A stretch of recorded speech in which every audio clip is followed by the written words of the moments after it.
రాత్రి చాలా నిశ్శబ్దంగా ఉంది. గ్రామం చివర పొలాల మధ్య ఉన్న రహదారిపై రవి నెమ్మదిగా నడుస్తూ వస్తున్నాడు. నగరంలో ఎన్నో సంవత్సరాలు గడిపి ఇప్పుడు మొదటిసారి తన గ్రామానికి తిరిగి వస్తున్నాడు.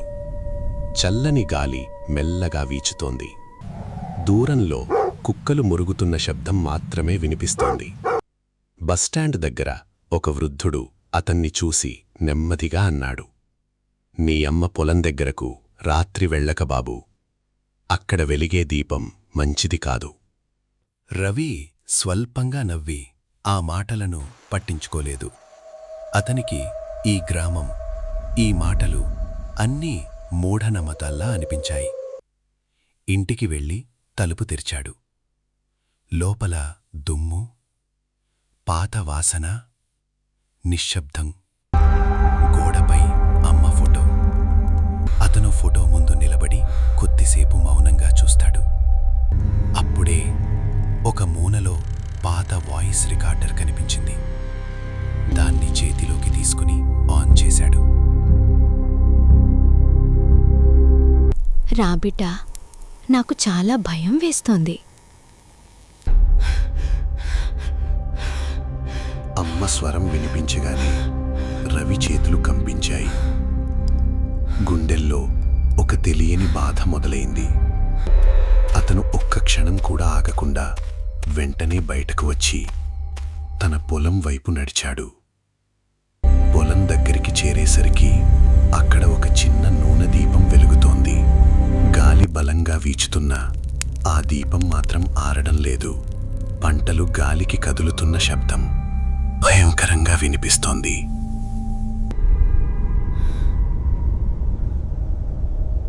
అక్కడ ఒక స్వరం వినిపించింది.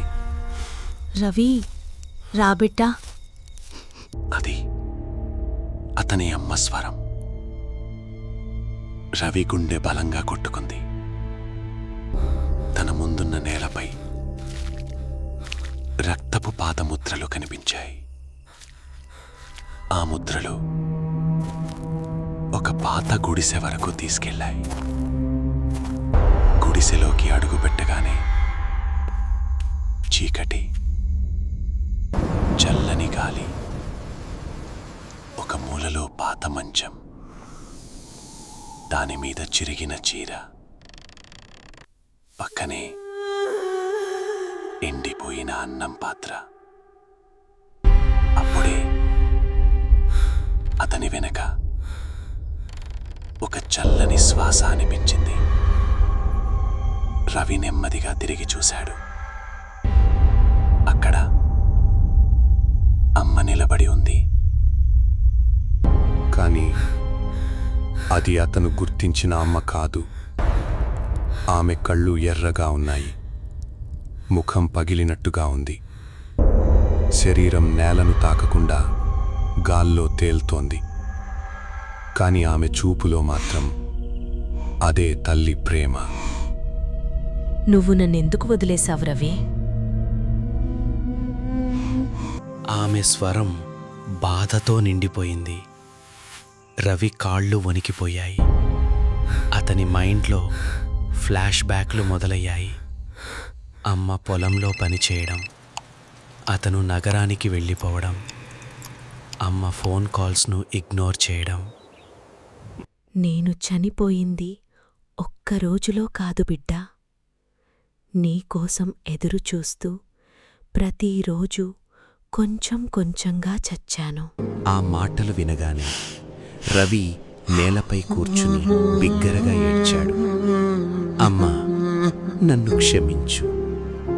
అప్పుడే గాలి బలంగా వీచింది.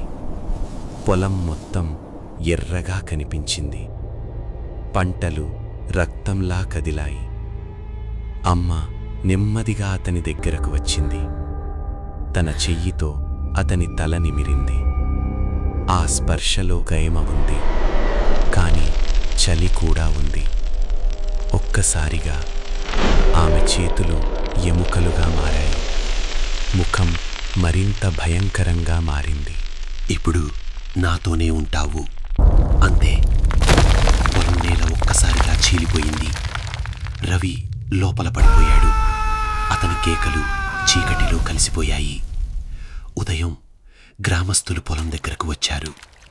రవి మృతదేహం అక్కడే ఉంది.